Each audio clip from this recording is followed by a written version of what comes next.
Okay, now here we are on slide number 14. Now we're talking about the last letter in our category of letters of the gums. This last letter is lam, as you can see up here written in full. Lam. And here we have our short vowels with the lam. La, lu, li. Okay, the fatha, dhamma, and kasra are all here. Now you can practice writing these. You can either print them out and write on the lines, or you can simply write it in your notebook. Now the lam is going to start well above the line. It's a pretty high letter. Okay, and then the semicircle in the bottom is going to drop below the line and come back up. So just how you see it here in the slide. Okay. In this position, the lam, when it's in the beginning position of the word, it will not be dropping below the line. It will stay long above the line and just come forward to attach to a letter. Same thing in the middle position. And in the last position, it'll be the same thing as the first one, where a letter will come and attach to it. It'll be high above the line, and then the semicircle will drop below the line. Okay, so we have la, lu, li, la, lu, li, in the beginning of a word. In the middle of a word, we have la, lu, li. And at the end of a word, in the final position, we have la, lu, li. So hopefully you're getting more comfortable with these positions of letters and words. You've seen so many words now, so you must be starting to get an idea of how it works. Some of you may still be memorizing the alphabet. That's okay, not a problem. Just do the same thing that my Arabic teacher told me. Keep your nose to the ground. And I think that means just keep working hard. I'm pretty sure that means that. Okay, we'll see you in the next slide. Okay, welcome everyone to slide number 15. Now we're talking about the nouns that contain the letter lam. We've got 5 very useful nouns here, things that we would discuss or talk about in common usage. Okay. First, we have the lam here in the beginning of the word, as you can see. Here's a lam in the middle, here's a lam in the final position, and here's a lam at the end of the word. Our first word is laymoon. So repeat after me. Laymoon. Okay, so now we have this lovely image that shows you a picture of lemons. So laymoon means lemon. Then we have namla. Namla, meaning ant. Meaning ant. This word also appears in the Quran al-Karim. And then we have jamal. Jamal. And there, of course, this means camel. There are several words for camel, as in any culture that has a lot of something. And of course, the Arabian desert, where Arabic was first used, has a lot of camels. And so there are many, many words for camels. Anything that there's a lot of in a place, usually there are many names for it. They have names for all the different types. And jamal, I believe, is just a very generic word for camel. For example, there are a lot of words for dates as well from that area. Okay, and here we have the word mal. Mal. And this just means money. It can also mean wealth. Okay, so there you have it. Try to memorize these nouns. Try to print these out if you can and copy the words out on these lines. If you can't, use your notebook, no problem. And here are a few more nouns for your benefit, and try to memorize these as well. This lovely picture of I believe that's a steak. I wonder if that could be a filet mignon maybe. So this word is lahm.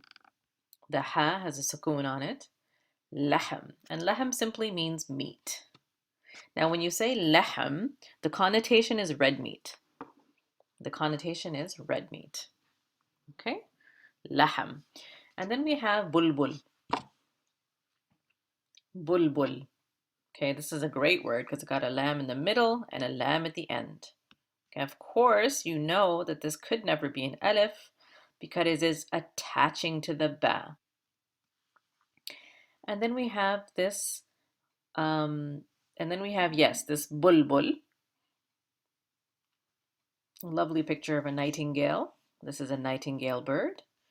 And then we have here a picture of a factory. And the word for factory is ma'mal.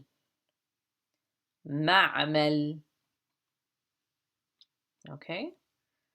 Ma'mal. This ayn has a sukoon on it. And so that is that for our nouns containing lam. And we will see you at the next slide. Okay, welcome to slide number 16. This is our very last slide in this session. We're dealing with our last bit of the letter lam in our category of 5 letters.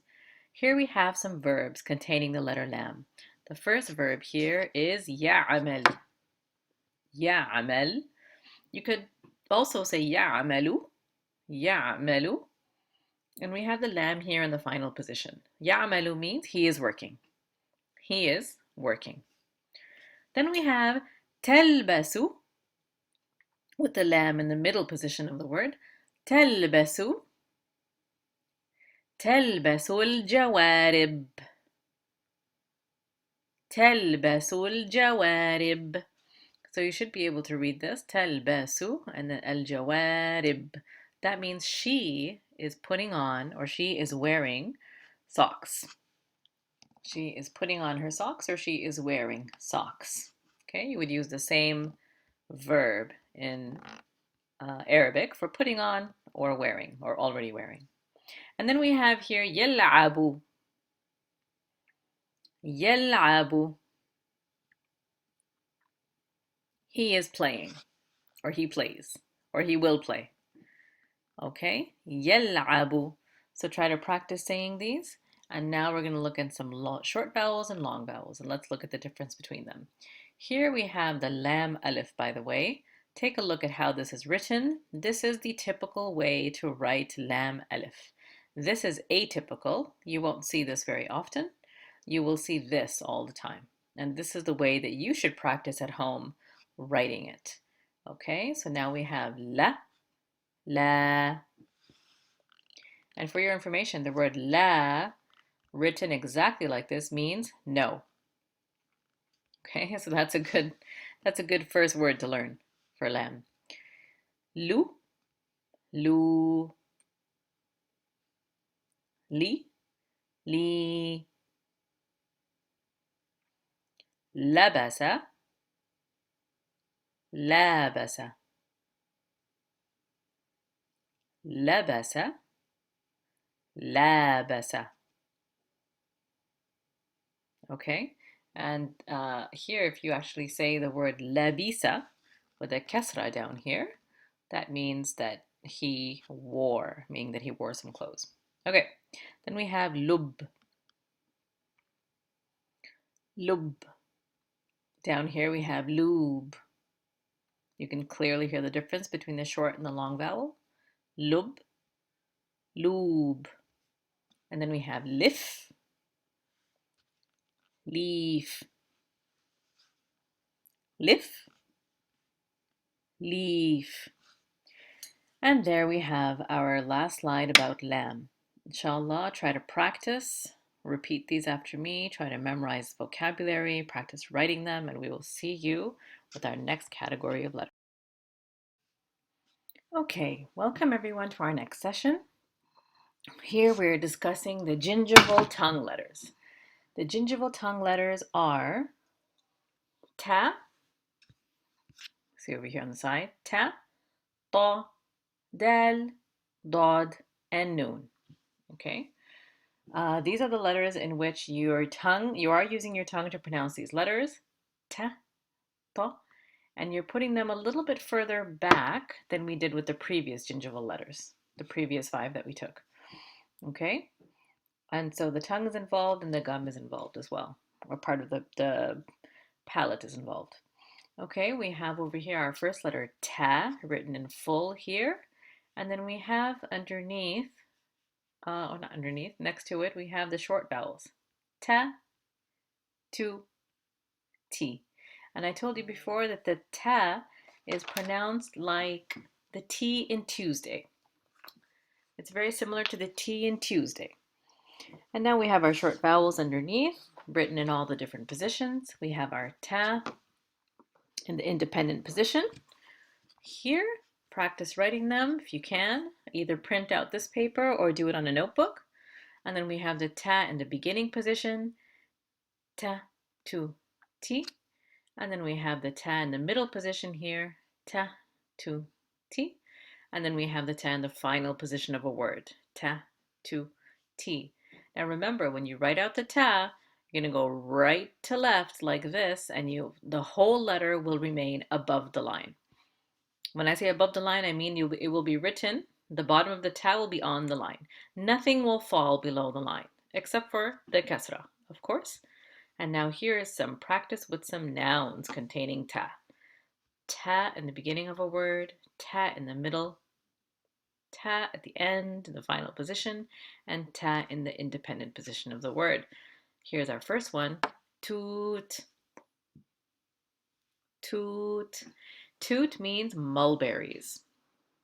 Now you may or may not know this, but in the Bilad al-Sham, which is the Levantine Arab countries, this consists of Palestine, Syria, Jordan, and Lebanon. Mulberries are fantastic, and they come in around the same time as strawberries, and they are very sweet, and they come in two colors. They come in the dark and the light, which is like a dark purple and kind of like a light, off-white color. And so toot is very popular. And so in English, we call this mulberries, not blackberries. Blackberries are totally different. These are mulberries. Okay, next up, we have zaytun. Zaytun, meaning olives. Another extremely popular food in the Middle East and Arab culture. Absolutely necessary on the breakfast table if you're having an Arab breakfast. And they come in all colors and sizes. Zaytun. Then we have zayt. Zayt. Okay, zayt is oil. Oil, I would say, is very necessary in every culture. But if you put these two words together, this, and you say zayt, zaytun, you have olive oil. And olive oil is definitely a very important ingredient in Arab cuisine. Okay, and now we have our last word with the ta at the end, hoot. Hoot. That means a whale. As you can see from our fantastic images here, please try to copy these out. Try to practice writing them. Try memorizing them, and we will see you at the next slide. Okay, welcome everyone to slide number 3. We are still discussing our gingival tongue letter ta, and now we have some nouns to practice. We've got ta at the beginning of a word here, ta in the middle, and down here we have some verbs. So our first noun is tilfaz, and I believe you have seen this noun already. Perhaps we did it with, I think we did it with the letter fa. Tilfaz, meaning television. And here we have metjar, metjarul, or metjar al-ab. Metjaru al-ab. This means a store. Metjar means a store. There's a sukun on this ta. And this means toys. So this is a toy store. Metjaru al-ab. Okay? Our images are, mashallah, well matching here. And then we have a mektab. Mektab. This means a desk. This means a desk with a ta in the middle here. There is a sukun on the kaf. Mektab. So try to practice this. This is your vocabulary. Try to memorize them, write them, read them. And here we have some verbs. Tatlu'u shams. There's a small error here. This ta should have a sukun on top. So it's tatlu'u. Tatlu'u. Okay? Tatlu'u. And this is the word we know. We've seen this before for the sun. Ash-shams. So together we say tatlu'u shams. You see there's a shadda here. So this ayn will go straight to the shadda and connect to it. And we'll say tatlu'u shams. Just cross out that fatha and put a sukun if you can, if you're writing this down. تفتح الباب. So I think I did define this, right? The sun is coming up. This means the sun is coming up. Yeah, maybe I forgot. So the sun is coming up. Here, she is opening the door. She is opening. تفتح. تفتح. And الباب means the door. تفتح الباب. And then our last one is يكتب. يكتب means he is writing. He is writing. And in modern day, modern day standards, it can also include typing. يكتب, he is writing. Okay, here we have our nouns and verbs. So let's practice them, let's repeat them, and we'll see you at the next slide. Okay, everyone, here we have slide number 4, and we talked about ta maftuha in the previous slide. That is the regular ta with 2 dots on top. And now we're going to talk about the ta marbuta, at-ta ul-marbuta. It's right up here. It says on the right side, at-ta ul-marbuta, and the image is here of ta. So we should talk a little bit more about ta marbuta. Here is an apple. And in Arabic, the word for apple is tufaha. So we have here tufaha, an apple, and there's a ta marbuta at the end of it. And in this situation, there is a tanween. There is a tanween on top of the ta marbuta. So you may ask, what is a tanween? Okay, tanween is when the dhamma is doubled. This is a picture of a dhamma with a little with a semicircle around it. But technically, this is supposed to be 2 dhammas, but they just write it like this to make it fast and easy. And the sound that comes from 2 dhammas is un. Instead of u, the sound is un. So this word is tufahatun. Tufahatun. Now, how do you pronounce tufaha otherwise? If there is no tanween on top, you would just say tufaha. Tufaha. Like I said before, you pronounce this as a silent ha without any vowel. Tufaha. Okay, and if there is a tanween, then you would say tufahatun. Now let's take our examples over here. There is a little note in Arabic up here that the ta marbuta can be, I will translate it for you. The ta marbuta can be pronounced in 3 different fashions. The first one is when it is stopped on, and when it is stopped on, it is like this situation here, where the ta is simply pronounced as a ha. Imra'ah, imra'ah. The ta is not pronounced at all. The second situation is where it will remain a ta and be pronounced as a ta because there is a tanween on it. In this example, imra'atun, imra'atun, imra'atun. Okay? And the third example is when you just continue. The third example is when there is a vowel on the ta marbuta and you just continue it in the sentence, joining it to the word that comes after it. We haven't gone through this very much yet, but it's just when you're just continuing through the ta marbuta, pronouncing the short vowel on it and connecting it to the word after it. Okay, so our 2 more prominent examples, the first 2 are right here. We have imra'a, pronounced as a ha, and here we would say imra'atun kabira. Imra'atun kabira. The ta marbuta here has a tanween, so we do a full pronunciation. And here the ta marbuta has no sign on it, or it is the end of a sentence, so you can just pronounce it as here, as a ha. Kabira, because there is no sign. Okay? Next we have haqiba.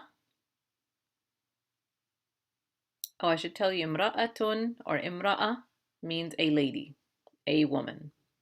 Okay, kabira means big, a big woman. Here we have haqiba. Haqiba we already know. It is a bag, backpack, suitcase. Haqiba, pronounced as a ha. Haqiba. And then here our ta marbuta has a tanween. So we will say haqibatun. حقيبة كبيرة. A big suitcase or a big bag. Okay, there is no tanween on here, so we will continue to pronounce this as a ha. Okay, and of course, as I told you before, every single letter before the ta marbuta, in all cases, without any exception, must have a fatha. Tufaha, an apple. Tufaha. And here, tufahatun kabira, a big apple. Tufahatun kabira. Okay, and the end of a sentence, so you see this period is here, this full stop. It's very normal and natural not to pronounce the vowel on the last letter. That is why you don't see any vowel on the ta marbuta. طاولة. This means table. طاولة. And with it, we have the tanween. طاولة كبيرة. A big table. طاولة كبيرة. And then our next example with ta marbuta. سيارة. سيارة. And then right after this, we have with the tanween, سيارة كبيرة, a big car. This means car. You also have the images over here for every single word. سيارة كبيرة. And last, we have حافلة, a bus. حافلة. So we pronounce this as a ha, and here we will pronounce this as a tanween. حافلة كبيرة, a big bus. حافلة كبيرة. Now, as such, we went through هذا in some earlier slides, meaning this is, and now we are able to use, with these words that we know, we are able to use the feminine form, هذه. Okay, and I told you before that this ha is pronounced as a long ha, as though there is an alif after it, but the alif is not there. It's one of the few cases in Arabic where you pronounce it in a way that it is not written. I mean, that happens all the time in English, but in Arabic, it only happens a few times. So we have هذه, هذه. Okay, this is a long ha, despite you only seeing a fatha here.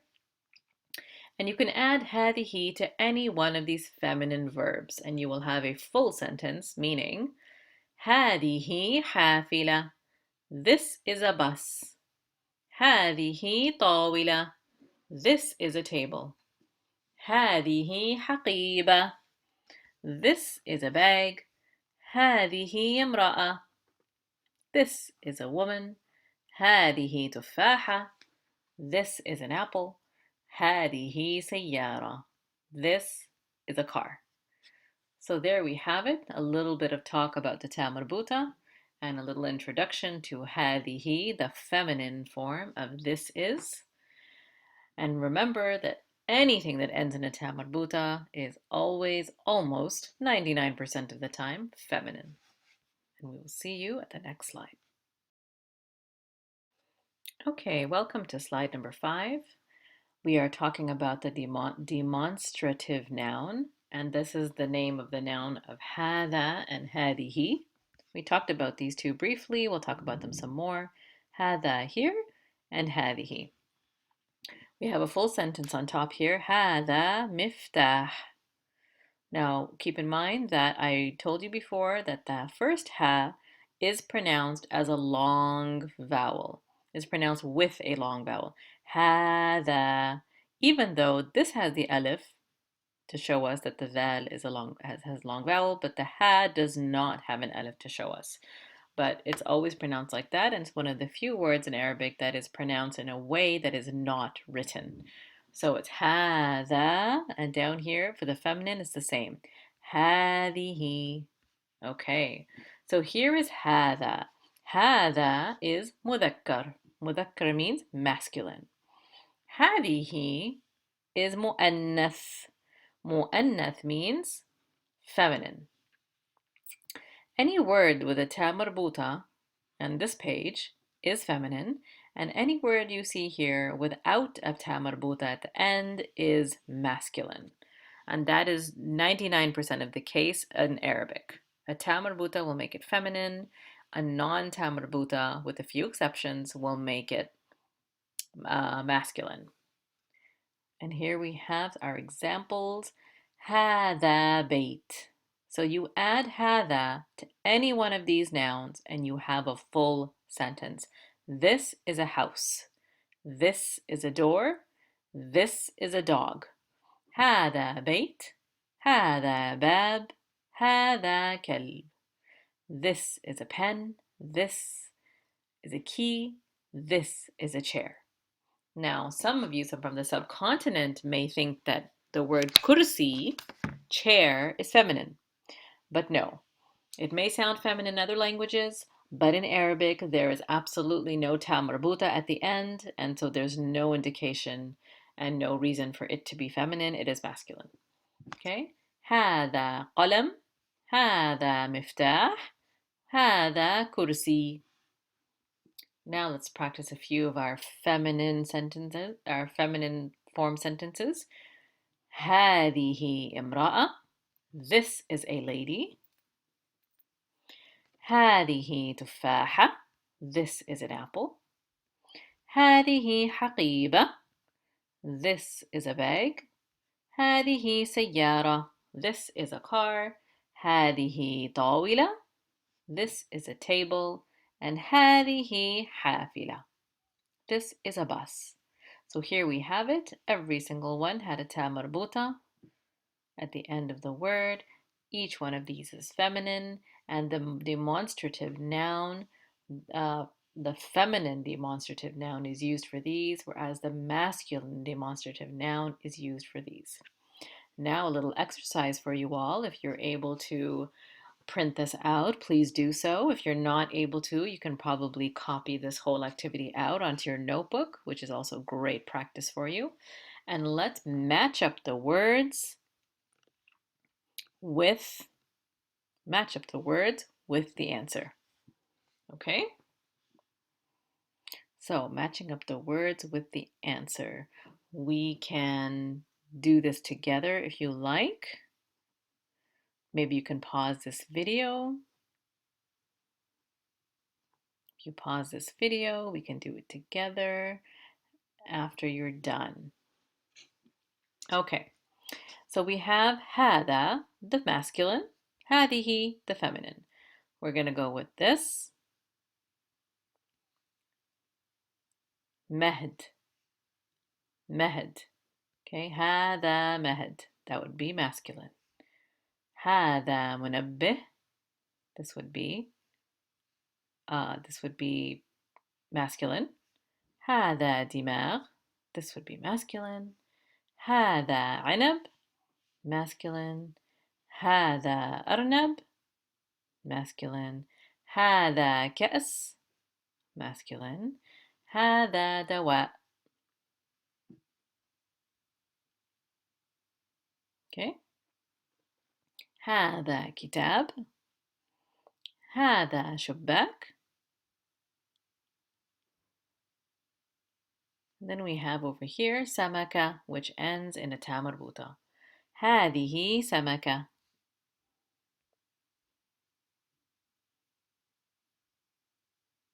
Okay, here's an exception. We have هذه نقود. هذه نقود, meaning money.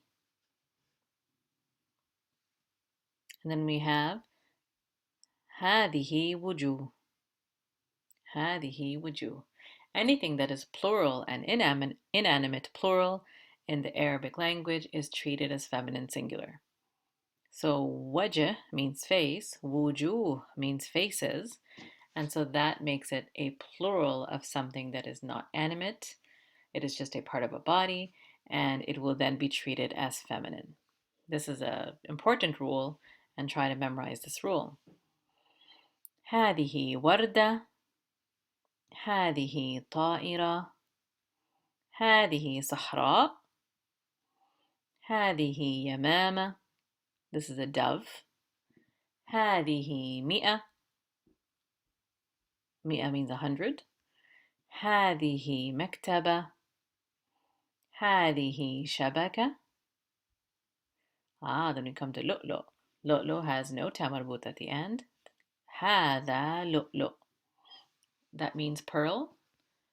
هذا ملح. هذا حليب. And there we have it for our exercises. Okay? So good luck with this. Try to practice them and memorize them, and we'll see you at the next slide. Okay, everyone, here we have slide number 6, and we're still talking about the demonstrative noun. هذا, the masculine, هذه, the feminine, and now we're introducing one interrogative noun or interrogative article, ما. So ma means what. It is how you begin a question. You use the word ma. Okay, so let's go over the sentences that we have done already, and then later on down here we will introduce the word ma to these sentences. First we have our masculine words here. هذا بيت. This is a door, this is a house. Okay, and then the good thing, I mean, if you guys can print this if possible, it would be great if you can match up each sentence with the picture. This is a great activity. You can pause this video and do that. And then you can unpause it and we can go through the answers together. And we'll do the same thing here. For هذه, we'll match up the picture to the sentence. Okay? So hopefully you've paused and unpaused, and now we can do the answer. هذا بيت. Right here, this is a house. هذا باب. Right here, this is a door. هذا كلب. Right here, this is a dog. هذا قلم. Up here, there's a pen or pencil. هذا مفتاح. Here's your key. This is a key. هذا كرسي. This is a chair. Okay, full sentences, all starting with the demonstrative noun in the masculine form. Now we'll do the same thing in the feminine. Pause the video if you can, draw your lines, match them up, and then unpause and come back. Now here we have هذه سيارة. هذه, the feminine form. هذه, you don't see the kasra here, but it's there, or it's supposed to be there. You don't need the signs for everything once you've memorized how to say it. هذه سيارة. This is a car.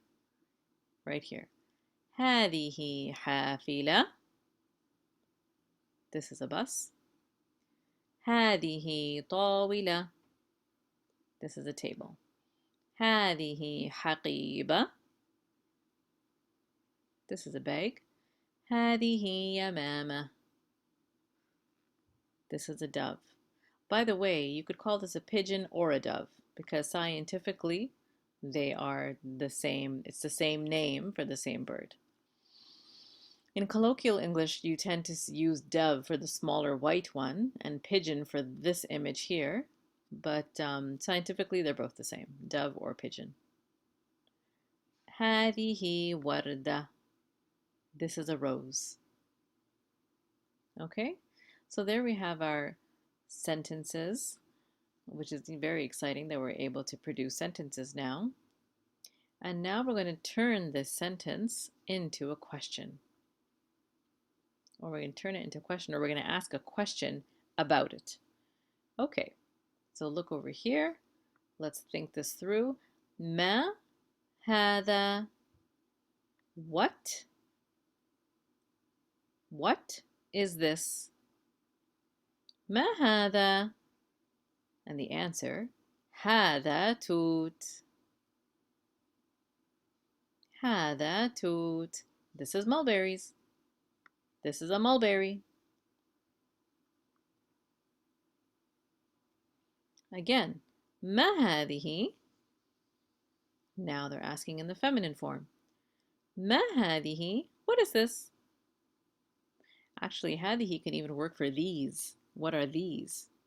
Because of what I said earlier about the feminine. The feminine singular is used for any plural inanimate object. هذه فراولة. هذه فراولة. These are strawberries. Or this is a strawberry. Now here. ما هذا? So you can get some practice writing out this word, this sentence. Sorry, writing out this question. ما هذا? And writing out this one as well. ما هذه? You can pause the video now and write out these answers on the blank lines. If you're able to print this, if you're not, you can do it in your notebook, and then you can unpause and we will do the answers together. Okay. So now we have ما هذا? Here's our question. Our answer is هذا جمل. This is a camel. ما هذا? What is this? هذا جزر. This is a carrot. Or it even works when you, in the idiomatic English, you could even say these are carrots. It's fine if you translate it that way because that's how you would say it in English. ما هذا? And what is this? هذا زيتون. These are olives. Or this is olives, but like I said, in idiomatic English, you can translate it to these are olives because you would use the plural. هذا زيتون. Here is a feminine now. ما هذه? هذه زرافة. What is this? This is a giraffe. هذه زرافة. And of course you know these words. You've seen all of this vocabulary before. You know exactly how it's written. زرافة is زي را ألف ف تا مربوطة. Next, ما هذه? What is this? هذه شمس. هذه شمس. This is the sun. Now, this might bring up a question. Why is shams feminine? It does not have a ta marbuta at the end. Well, like I said, there are some exceptions. It's not only the words with ta marbuta that are feminine. And shams is feminine, and you can see the proof of that in the Quran. There are many mentions of shams, and anytime it's mentioned, it is treated in the feminine form. ما هذه? Okay, another question. هذه نملة. This is an ant. نملة has a ta marbuta, making it feminine. هذه نملة. This is an ant. Okay, so there we've gotten a bit of practice with our full sentences and now asking a question. So it's as easy as that. Try to get some practice, write these out and repeat them and read them. And of course, memorize the vocab. See you in the next slide.